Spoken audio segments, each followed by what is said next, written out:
بسم الله الرحمن الرحيم وعنا ونكسن دابد يا الكوسو دبادا برامج كبريق رجادا يكريات كذا وطن الشاشة عالمي كرجة تي في شكون حسب بدنا إن ألا بيدك وقصو قد بنا ساك هدي ربي نفتا إنه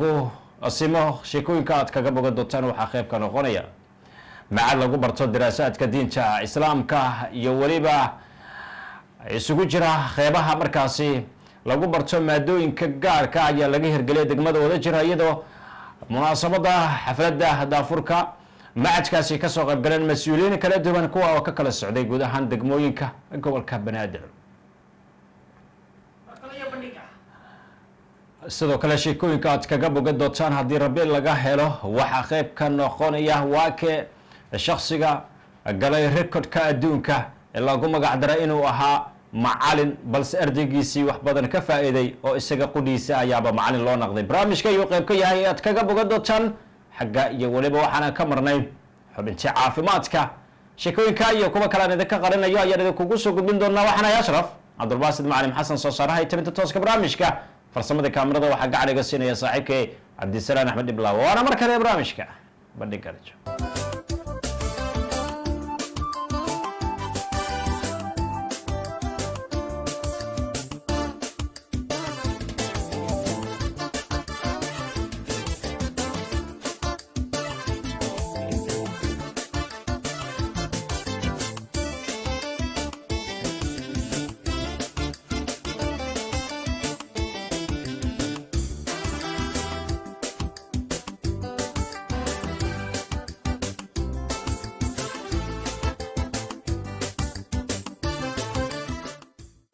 markale saragti cidoon daawadayaal waxaad daawateen sheekooyinka ku xiisaha badnaa ee barnaamijka iyaga bandhig garajo oo sheekooyin aad u kala xiiso badan marka aad kaga bogan doontaan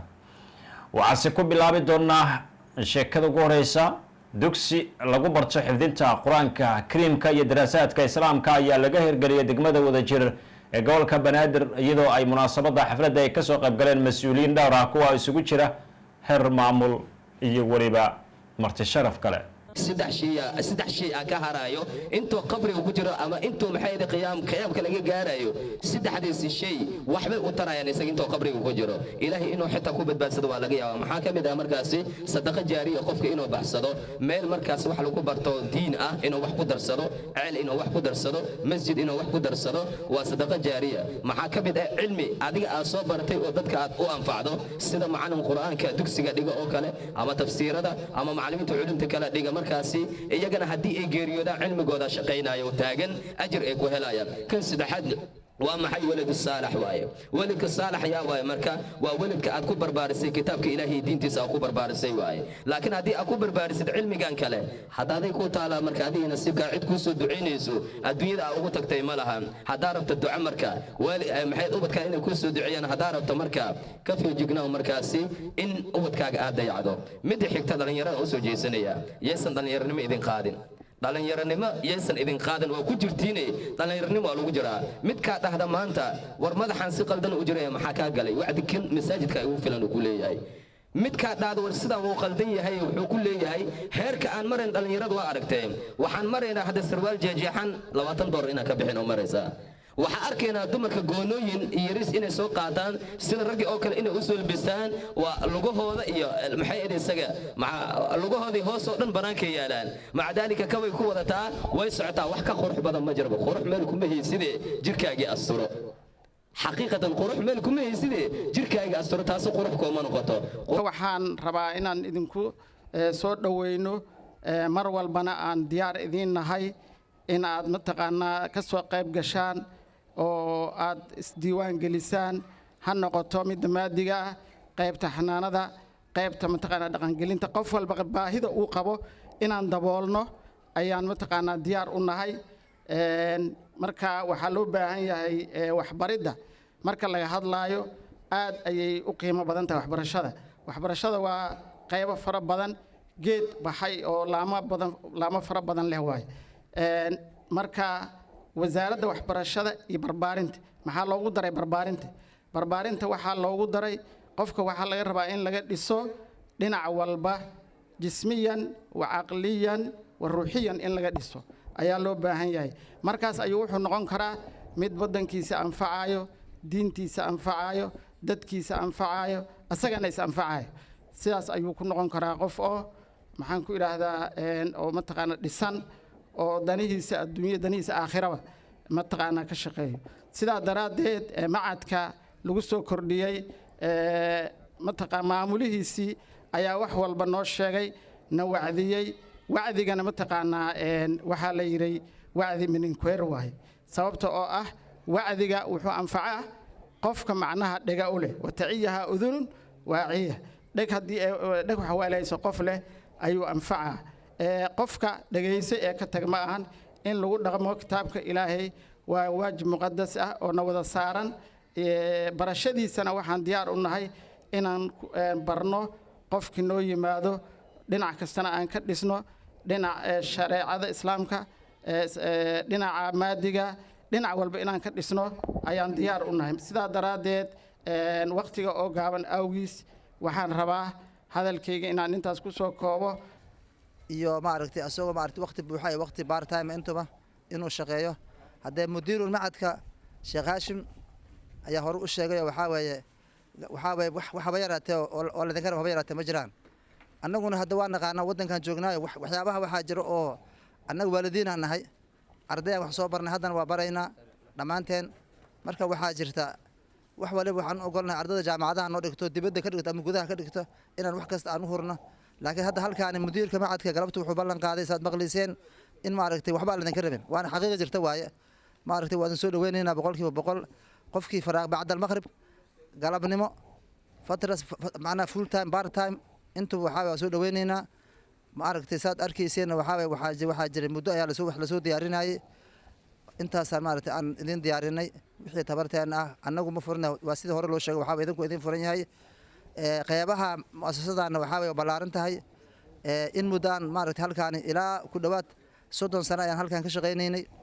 qeybaha way badan yihiin qeyb waxaa jira madrasa daakhiliya ah iskuulkan alhuda ee maaragtay intaas noo shaqaynayay qeybtan macad culuum sharciga ah qeyb xadaanatul atfaal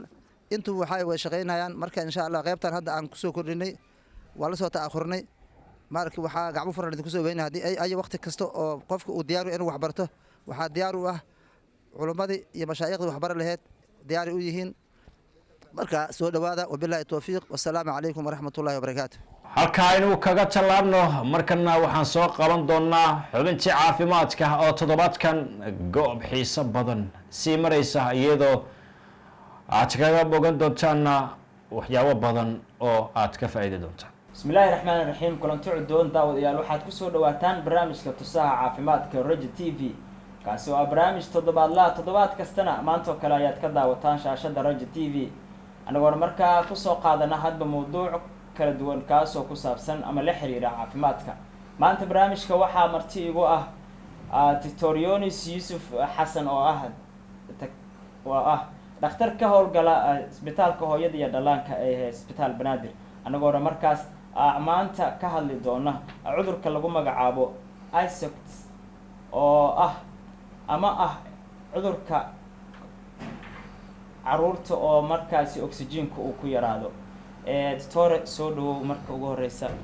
Raja TV ku soo dhawow iyo barnaamijka tusaha caafimaadka mahadsantiin Raja TV magacaygu waa Dr. Yonis Yusuf Xasan kaasoo ka howlgala isbitaalka hooyada iyo dhallaanka ee Banaadir Hospital qaybta caruurta gaar ahaan qaybta xanaaneynta caruurta waan ku faraxsanahay maanta barnaamijka wareysiga ay la yeelanaysaan waa tahay doctor waa mahadsantahay anagana waa kaaga mahad celinaynaa waqtigaaga qaaliga ah ee noo hurtay iyo sida aad diyaarka ugu tahay markasta bulshadaada inaad wax ku saabsan caafimaadka aad halkaan aad kala sheer garayso bal mowduuca maanta doctor Yonis uu damacsan yahay inuu bulshadiisa la wadaago oo uu ka hadlo waa mahadsantahay barnaamijka maanta mowduuc aad muhiim u ah waaye bulshada Soomaaliyeed aad nagu soo batay barihii dambe waxaa loo yaqaanaa asfasiya khaasatan waa ilmaha oo ku yaraado oxygen-ka marka ay dhalanayaan xanuunkan waxaa keena sabab fara badan taasoo koow ka tahay hooyada inay ku daahdo dhalmada xilliga dhalmada amba ay ku dheeraato foosha sidoo kale inay marka qaar ay dhacdo cunugii oo u baahan oxygen inuu dhasho kuna dhasho meelaan oxygen iyo wax lamid lahayn taasoo keeni karta xaalad halis ah inuu cunuga galo sidoo inay dhaawac gaarto maskaxda inay dhaawac gaarto qaybaha kaliyaha inay dhaawac gaarto neerfaha jirkiisa oo dhan taasoo waata doctor mararka qaar waxaa dhacda in ilmuhu ay ku dhashaan meel aan munaasab ahayn. maxaa isdhihi kartaa meelahaas oo kale ma keeni kartaa isleedahay caruurka ama dhallaanku inuu meelahaas oo kale inta ku dhasho xoogaa oxygenkii uu waayo sidaasna ay cudurkaas uu ku qaado? way u badan tahay. waxaa fiican hooyada inay la socoto intay uurka leedahay ilmaheeda xaaladiisa la socoto, sidoo kale dhaqaatiirta oo ka howlgala qeybaha isbitaalada oo ka qoseeya hooyooyinkana inay la socdaan inuu cunuga munaasab ku yahay inuu ku dhasho meeshaan. sababta waxyaaba badan oo lagu ogaan kara ayaa jira hooyadii inay u baahan tahay daryeel cunugeeda inuu helay in kale. haddii xilli hore cunuga daryeel helo waxaa ka badbaadi karaa cunuga dhaawac sii jiro oo jirkiisa aada usii gaara inuu ka badbaado. waata doctore,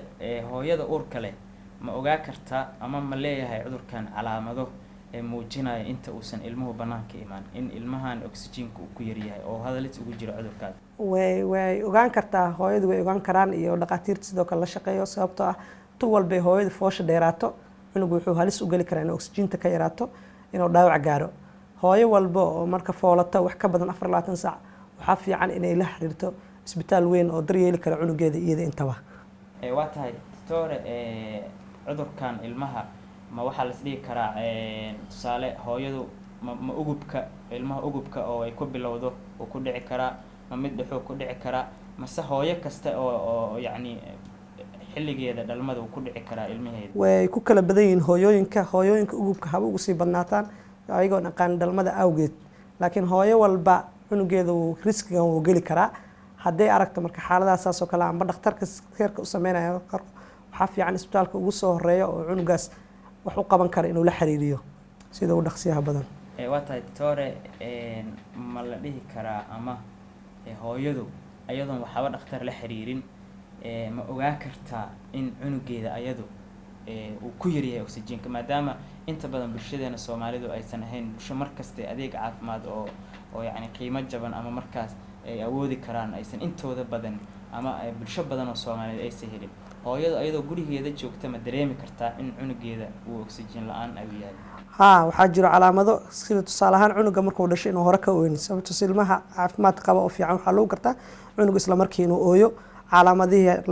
calaamadihii nolosha laga arko sida cunug inuu ooyin laga helo, cunug inuu sidoo kale feeding amba quudin wax lamida inuu qaato, cunug inuu cunug dhaqdhaqaaqa naqayo. hooyo walba oo cunug u dhasho cunugaas oo dhaqaaq ay ka weyso amba ooyin ay ka weyso amba wax qaadasho waayo, cunugaas wuxuu riski ugu jiraa inuu oxygen la-aan yahay. waa tahay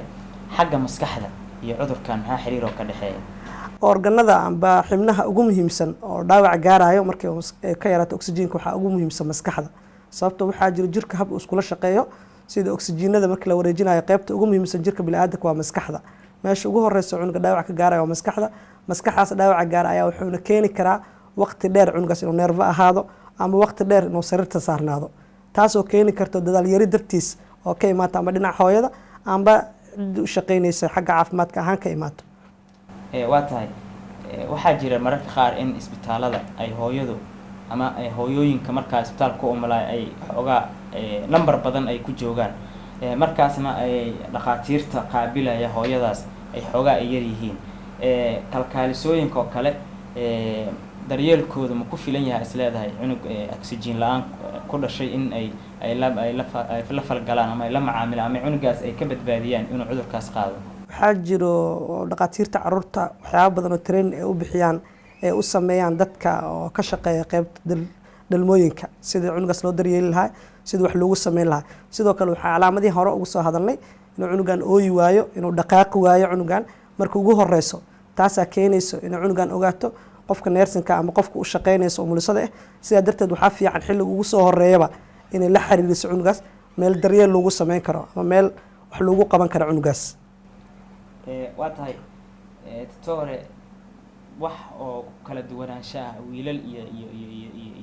cunuga markuu dhasho inuu ahaado gabar ama wiil, wax oo ku kala duwanaan karo ama cudurkan uu u badnaan karo miyaa jira mise waa u siman yihiin? waa wax hadda oo u dhexeeya jinsiga ma jiraan, laakiin badanaa wuxuu ku badan yahay ilmaha dhaafay xilliga dhalmadoo kale. matalan hooyadu waxaa loogu talagalay inay ku dhasho 39 isbuuc oo kale inay ku dhasho. hooyadii dhaafto xilliga dhalmadoo kale sida kasoo qaad hooyooyinka sokorta qabo ilmahooda aada u weyn yahay oo kale, ilmahaas oo kale riski ugu jiro amba dhibaatadaas ay ku dhici kartaa. maahana wax u kala dhexeeyo female iyo male amba genderka amba cunuga wiil inuu noqdo inuu gabar noqdo ma jirto. waa tahay haddii ay dhacdo in ilmigu uu ku dhasho cudurkan xoogaana uu koro ama isagoo oo yacni xag intiisa kale jirkiisa uu fiyoo yahay ma laga yaabaa inuu ka bogsado dhaawacaas cudurkaasi uu gaarsiiyey mase waa wax iska socdo noloshiisa inta ka dhiman waxay ku xiran tahay sida ugu soo horeyso daryeel ku helo. For example hadduu cunuga xilligii ugu horeeyo uu la kulmo daryeel fiican oo la kulmo dhaqaatiir gargaarso oxygen fiican oo helo, waxaa dhici karta inuu dhaawac maskaxda gaaro oo isla markii oo bogsado. laakiin hadduu cunugu ku daaho amba laga daahiyo goobta caafimaadka, waxaa dhici karta maskaxda qayb fara badan oo kamid ah inay dhimato. sidaa darteed cunugaas inuu hadda fadhiisan waayo, inuu istaagi waayo, inuu dhaqaaqi waayo, inuu wax qaadan waayo. sidaa darteedna inta cimrigiisa ka dhiman oo sariiryaal ama dhulyaal u noqdo. waalidiintan dhaawacaas dhibkaas soo gaara cunugaas dartiis ay la dhiboodaan. waxaa jira dad ama waalidiin markii cudurkan ay ku arkaan ayagoo aqoon u lahayn cudurro kale ku khalda oo daryeelo kale yani ku la aada ayagoo laga yaabo in ilmaygan uusan meel fiican ku dhalan qayb maskaxiisa kamid a aysan shaqaynayn, haddana markaasi ay isku dayaan inay cudurro kale ka baaraan ama ay si kale oo la tacaamulaan. maxaa ayaga aa leedahay oo leedahay halkaas ka abaara si aa u ogaataan in ilmaygiina uu waxaas qabo? way dhacdaa badanaa waan aragnaa mar walbay dhacdaa in hooyooyinka isla markii amba quraan saar ama waxyaabo kale ay la adaagaan. quraanka iyo in Allah la xasuusto aad ay u fiican tahay, laakiin waxaa fiican cunuga si uu daryeel caafimaad ku helo xilliga ugu soo horeysa in laga bilaabo dhaqaatiirta. sababtoo cunugaas wuxuu u baahan yahay inuu ooyo, wuxuu u baahan yahay wax qaato, wuxuu u baahan yahay inuu dhaqaaqo sida cunug caadi ah oo kale inuu noqdo. marka ugu soo horeyso calaamadaas hooyada ay ku aragto amba qofka dhalinaya cunuga uu ku arko, waxaa fiican inuu goobta caafimaadka oo isla markii la xiriirsho. cudurro ma jiraan ay isku calaamad yihiin oo lagu qaldi karo? haa way jiraan. waxaa kamid ah oo kale ilmaha markay ku dhashaan infection, hooyadii kasoo qaado kale hadda infection iyo wax laheed oo kale inuu cunuga calaamadahaas waxyaabo kale lagu arko way dhici kartaa. sidoo kale waxaa dhici karta daataan kasoo hadalnay hooyada sokorta qabtoo kale amba ilmaha waaweyn oo kale oo ka badan age-ko kale markay calaamadahaas iyo calaamado lamid ah ku dhashaan sokortoo kale ku yaraan karto, taasaa keeni karto inay u ekaato. marka waxaa fiican cunug walba oo loo arko xaaladaas ku sugan inuu la xiriiro goob caafimaad la geeyo siday dhaqaatiirtu ogaadaan. Tore waxaa jira inta badan cudurro dadku ay la noolaadaan oo sida aad sheegtay hadda cudurkan sokorowga oo kale waalidiinta yani cudurradaas qaba oo cudurrada lala noolaado oo qofka noloshiisa uu la noolaado kamid ah hooyadu hadday cudurradaas oo kala qabto tira intee leeg ama يعني boqolleyda marka laga fiiriyo intee isleedahay wuu u nugul yahay cunuga ay dhalayso maadaama hooyadan ay cudurro hore u qabtay? hooyooyinka oo qabaan sokorta ku imaata xilliga uurka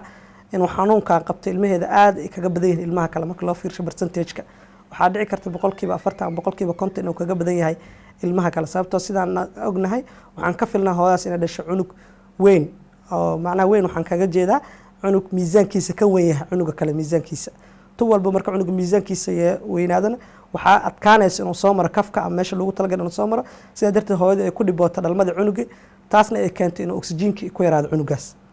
waa tahay doctore waxaa joogta isbitaalka Banaadir oo hooyadii dhallaanka ah kiisas intee la-eg ayaad la kulantaan cudurkan qaba? ma kiisas yar ma kuwa badan ma soo kordhayaan ma yaraanayaan maxaa is leedahay? waxyaabihii maanta igu kalifay inaan mawduucan ka hadalno waxay tahay kiisaskaas aad u soo badanayo. waxaa dhici karta 10 kees oo ku timaado 2 kees kamid ama 3 kees oo kamid ah inay kuula yimaadaan xaaladaas loo yaqaan asfakhtiyada amba oxygen-ka oo ku yaraado, taasoo keeni karto ka hortag, taasoo looga hortagi karo hooyada inay la xiriirto isla markii isbitaal ama qofkii daryeelaya inuu isla markii la xiriiro isbitaal weyn oo geeyo kale. taasoo aan ku aragnay ilmaha fara badan oo hooyooyin nagu soo naqanayo oo dhahayo cunugayga ma istaagayo, cunugayga ma fadhiisanayo, taasoo keenaa dhaawac soo gaaray xilliga uu dhalanayo. waana laga hortagi karaa, waana cudur sahlan. waaya maxaa daryeelaha u fidisaan ka isbitaal Banaadir ahaan markii qof noocaas aad aragtaan? cunuga marka ugu horeyso oo la kulanno hadduu xaaladaas ku sugan yahay waxaan heli karnaa equipment ku filan sida oxygen iyo wax lamid ah. sidoo kale cunuga isla markaas ma qaadanayo feeding, macnaa quudin ma qaadanayo, in falanbi wax lamid ah lagu quudiyo, in soonda loo geliyo kale oo saas feeding lagu sameeyo kale, in isla markaas waxyaabo ka hortaga loo sameeyo. waa tahay ilmaha inta badan waxaa jira qofku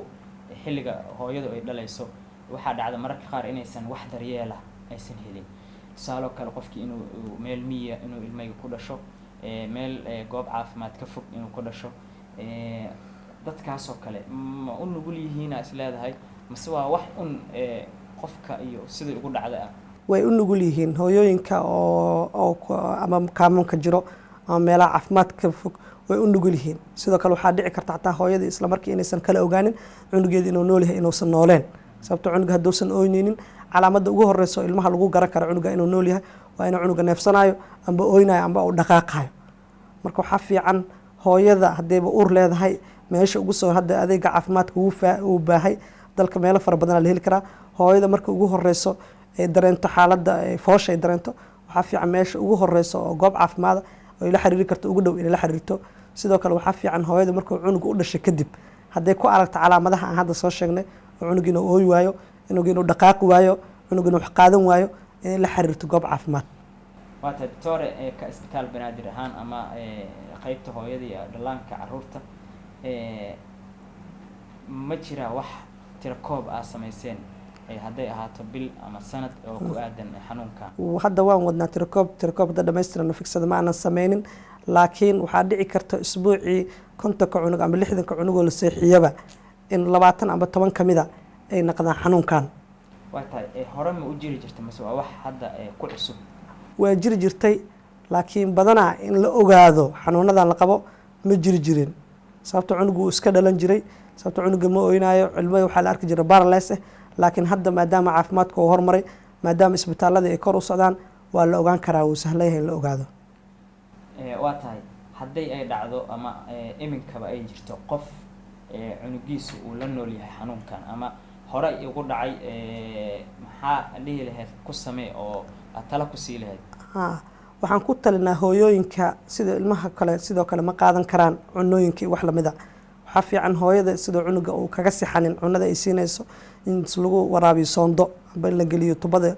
oo wax lagu qoodiyo ilmaha. sidoo kale ilmaha in loo sameeyo jimicsi. sidoo kale ilmaha waxay la nugul yihiin mar walba ku dhacaan xanuunka la socdo jareeska loo yaqaano, in daawooyin jareesa qaadato. hooyooyinka marka waxaan kula talinaa mar walba cunugeeda inay ka fikirto inaysan jiif wax ku siinin, sababto cunuga maadaama paralysis oo yahay oo dhulka uu jiifo waxaa dhici kara fiidhika markaa siiso ama cunada siiso inaysan babaa ka aado. markii la yiraahdo hooyada marka ilmigaas oo oksijiinku ku yar yahay dhashay ama ku curato ama dhexda ugu jiro wax xiriiram ka dhaxeeya in hooyada uurka kale qaadayso in sagan xanuunkaas lagu arko? maya, hadda sida la ogyahay caafimaad ahaan wax xiriir kama dhaxeeyaan, laakiin maadaama cunugan xanuunsan yahay oo hooyada cunugan laga yaabo in isbitaalka kula wareegto, laga yaabo hooyada inay maanta oo dhan cunug ku xanuunsan yahay, waxaa dhici karta inuu defect u geysto ama dhaawac u geysto hooyadii mantal ahaan ama jir ahaanba inay cunuga ugu horeysa ku curato xaaladan la kulma dartiis. waxaan aragnaa xataa waalidiin fara badan oo ku kala tageen liajli cunuga, sababta cunuga wuxuu u baahan yahay daryeel. maanta cunuga wuxuu u baahan yahay in dhakhtar laga wareego, sababta cunuga waxaa laga yaabaa inuu jareenaayo, waxaa laga yaabaa inuu cunuga xanuunsan yahay. waxaa dhici karta hooyada 2 jeer 3 jeer in isbuuci isbitaal ay tagto. marka waxaa dhici karto maskax ahaan ama jir ahaan hooyadaas problem soo gaar dartiis inaysan ilmo kale inay dhasho xoogay problem uu ka soo gaaro. waa tahay markii la yiraahdo ilmaygu markuu xaaladaas ku jiro dabcan caruur kastoo dhashaa wuxuu u dhaxeeyaa waalidka, yani wiil hooyo iyo aabe. wax waalidka la xiriira ama xanuunkan dabcan ma xanuun waalidka la tusaalo kale qofkan dabcan waxaa jira cudurro la yiraahdo dhaxaltooyo. cudurkan ma ka mid yahay cudurradaas dhaxaltooyada oo tusaale haddii qofkan uu dhalo cunug oksijiinku ku yar yahay in qof ehelkiisa ama xididkiisa inuu dhalo ma suurtagalta? maya, badanaa intaan aragnay maya, waa un xaalad kusoo darisay oo ilmaha ku timaado xilliga dhalmada. haddii keer fiican loo sameeyo aysan ku imaaneen. ma ahan xanuunada ka mid ah la kala qaado ama xanuunada ku dhasho labada jinsi mid kamid ka yimaad, amba hooyada ka yimaad amba aabaa ka yimaad, midna maaha. waa xanuun kaliya xaalad emergency oo markaas jirta ka yimid. marka doctore markii ay dhacdo in hooyadu ay ogaato in caruurkeedu uu ku yar yahay oksijiinka isla markaasna aysan wax daryeela aysan u dhaweyn, maxaa la gudboonaa isleedahay? ma inay iska fiirsato un cunugeeda soo noqonayo mise tilaabada isleedahay qaad oo ma jirtaa? tusaale kale waxaa jira in qofkii inta isbitaalka laga gaarsiinayo wax un loo sameeyo. waxaa fiican haddii la heli karo, waxaa jiro waxyaabo looga hortago ambubag aan dhahno annaga amba oxygen afka laga sii siin karo haddii la heli karo. sidoo kale waxaa fiican haddii cunuga la dhaqdhaqaaji karo siduu u ooyo xoogaa sababihiis wax lamida ee u kala dhaqaaqaan oo kale sidoo kale waxaa aad u fiican isla markaas cunuga inaanan la habin caanaha inaan afka laga siinin sababtoo aan looga sii dirin oo kale hooyadii hadday samayn karto hooyadii oo kale in markii wax lasii tago kale amba madax kor looga soo qaado amba intii uu dhakhtar ka tagayo meesha ugu soo horeyso oo cirbad amba wax lamida faleembo lagu sii qoodiyo cunuga waa tahay qaybihii dhexe barnaamijkeena tusaha caafimaadka ee Raja TV ayaan ku guda jirnaa maantana waxaa marti iigu ah oon ku wareysanayaa Dr. Yunis Yusuf Xasan oo ka tirsan isbitaalka hooyada iyo dhallaanka ee Banaadir anagoona markaa ka hadli doono cudurrada ama cudurka oxygen la'aanta ee carruurta ay ku dhashaan markaasi Dr. barnaamijkeena sii gudagaan aan ku sii jireynaa maxay tahay talada ugu fiican ee aad dhihi karto cudurkaas waa lagaga hortagi karaa talada waa talooyinka aad u fara badan yihiin waxaa fiican hooyo walba oo uur leh inay la xiriirto goob caafimaad sababtoo ah waxyaabaha ugu muhiimsan oo hooyada sugaysa 9 bilood ee caloosh ku wad waa cunugeeda dhallaanka ah waxaa fiican hooyada inay booqato bishiiba mar goob caafimaad sidoo kale hooyada xilliga ugu soo horeyso ee dareenta xanuunka foosha amba ay dareenta xanuunka oo ilmaha ay ku soo dhalanayaan inay goobta caafimaadka ay la xiriirto haddaysan dhicin hooyada inay goob caafimaad la xiriirto carruurka dhashane hadday aragto cunugeedu inuu ooyi waayo hadday aragto cunugeedu inuu wax qaadan la'yahay hadday aragto cunugeedu inuu dhaqaaqi la'yahay goobta caafimaadka ugu soo sokeeya inay isla markaas ay gaarto ayaan ku talin lahayn waayahay sidoo kale qofka maanta haysta caruur cudurkan uu ku dhacay oo markaasi lagala daahay oxygenka oo guriga uu u yaalo maxaa isagana talaa hoosii leh oo dhihi lahayd waxaas iyo waxaas samee hadday noqoto kaalmaad ha u ahaato ama ha gaarsiiso inuu ka bogsado waxaa fiican xanuunkan wuxuu kala maraa saddex heer oo kala maraa heer oo xaalad dhexdhexaad ah heer xaalad oo daran heer xaalad aad u daran haddii marka hooyadii cunugeeda ku dhow xilligii fadhiisiska amba xilliga isgadoonka waxaasoo dhan uusan jirin cunuga uu fadhiisanaynin oo soconaynin waxaa fiican dhakhtarka caafimaadka inay la kulanto talooyinka caafimaadka ay qaato sida ilmuhu kale wuxuu u baahan yahay jimicsi loo sameeyo murqadhisid wax lamid in loo sameeyo inay sameyso sidoo kale ilmaha daata waxaan kasoo hadalnay inuu qalal iyo wax lamid xanuunka la socdo in daawada qalalka ay si joogtaa ee hooyadu qaadato inay ka taxadirto habsiinta ay cunuga wax ku siinayso inay ka taxadirto sidoo kale inay ka taxadirto cunugeeda xanuunada ku keeni karo inay waxaanoo kale kusii jiraan sida cunuga infection inuu qaado sababtoo jiifka fara badan ilmaha waxay ku keentaa inuu naqaska wax lamida ku dhago amba uu ku sixdo sidoo kale cunug wuxuu u nugul yahay inuu qandho fara badan lagu arko kale wuxuu u nugul yahay cunuga inuu matag iyo wax lamida wuxuu u nugul yahay cunuga inuu wax qaado waayo wuxuu u nugul yahay cunuga inuu dhiig la'aan naqayo sida waxaa fiican marka inay dhakhtar la xiriirto amba dhakhtar ay la socoto cunugeeda bishiiba mar ay dhakhtar u tagto sababtoo ilmaha markay wax qaadanaynin waxay u nugul yihiin cunug korinshihiisa inuu hoos u dhaco wuxuu u nugul yahay cunuga inuu dhiig la'aan naqayo sidaa darteed marka waxaa fiican bishiiba mar inay dhakhtar la kulanto waa tahay Dr. qaybihii dambe ee barnaamijkeena tusaha caafimaadka isla soo gaarnay hadday dhacdo in idiin imaadaan waalidiin ay caruur noocaas sida oo isbitaalka daryeel u keenay maxaa daryeelaho aad u fidisaan waxaan u fidinaa waa sidoo kale cunuga maadaama uu wax qaadanayn wax qaadashadiisa yar tahay inaan cunuga markaas ku yimaado ugu soo horeyso daryeel loo sameeyo sida cunuga iskortiisa kale la cabiro hadduu faleen u baahan yahay kale faleen in lagu xiro in soonda loo xiro caano lagu siiyo sidoo kale in laga kontrol dhiig la'aan ma jirto in laga kontrol cunuga nafaqa darro ma jirto sababtoo cunuga wax ma qaadanayo wax qaadash la'aantana waxay ku keeni kartaa cunuga nafaqa la'aan inay ku dhacdo sidoo kale badanaa ilmaha waxay noola imaadaan burkiito sidoo kale ilmaha badanaa waxay noola imaadaan shuban joogtaa ama matag joogtaa in waxyaabahaas oo dhan laga daryeelo sidoo kale cunuga wuxuu kuula imaan karaa jarees joogta ah in hooyada laga wacyigeliyo xataa in daawada jareeska ay si joogtaa u qaadato waxaasoo dhan aan u sameynaa xanuunkan ma isbebedelaa yacni caruurka marka uu dhasho ilaa iyo uu ka koraayo ka weynaanayo ma hal process yani hal degree miyuu taagnaadaa mase wuu kordhaa wuu yaraadaa waa mahadsan tahay xanuunkan wuxuu ku dhacaa horta neerfaha iyo murqahu saameeyaa waxaa dhici karta cunuga maadaama korinshihiisa ay sii kordhayso in lafihii adkaadaan murqihii adkaadaan cunuga lugihiisa iyo gacmihiisa ay sii adkaadaan ay soo laabmi waayaan marmarka qaar waxaa arkaysaa sida cunug loox camal u taagan oo taagan dan marka heerarka cunuga xaalad khatar ah sii geli karaa maadaama cunugu wax qaadanaynin wuxuu u nugul yahay nafaqa darro inay ku dhacdo wuxuu u nugul yahay cunuga inuu dhiig la'aan naqayo marka way dhici kartaa in xaaladda cunuga ka sii darto maalinka sii koro inay ka sii darto oo ku sii kordho kordho waa tahay qaybihii dambe aan soo gaarnay Dr. fariintaada guud ee halkaan aad maanta u marinayso bulshada Soomaaliyeed si cudurkan ay kaga hortagaan haddii iminka ay caruurtoodu la nool yihiinna maxaa la gudboon fariintaada iyo taladaada waa fariinta waxaan u kala qaadaynaa labo hooyada uurka leh ee hadda isku diyaarinaysa inay dhasho amba ay rabto inay dhasho taa waxaan kula dardaarmayaa inay ka daryeesho cunugeeda inuu xanuunkan asiibin ay tagto goob caafimaad oo daryeel fiican ay ka heli karto oo cunugeeda lagula socon karo sidoo kalena cunuga hadooba dhashay oo xaaladda ku sugan yahay ay gaarsiiso meesha ugu soo horeyso dhakhtar ah oo caafimaad daryeel lagu sameyn karo sidoo kale hooyooyinka la nool xaaladan khatarta ah caruurta ku sugan waxaan kula talin lahaa inay qaadato talooyinka dhakhtarka sida cunugeeda inay u hesho daryeelka cunugeeda sidoo kale daawooyinka jareeska inay si joogta u qaato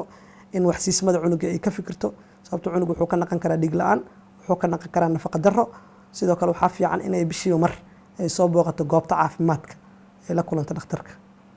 waa tahay doctore aada u mahadsan tahay waa kaaga mahad celinayaa sida wanaagsan ee aad usoo bulshadaada oo la wadaagayso fariimaha caafimaad waa tahay daawadayaal intaas ayaan kusoo gabagabeynayaa barnaamijkii tusaha caafimaadka ee telefishinka Raja TV barnaamijka intuu hawada ka baxay anigoo daahir cabdidiin ayaa idinla socodsiinayay waxaa maanta marti ugu ahaa Dr. Yonis Yusuf Xasan oo kamid ah dhakhaatiirta ka howlgala isbitaalka hooyada iyo dhallaanka ee Banaadir qaybtiisa caruurta tani barnaamijkan lamida intaan dib ugu kulmi doono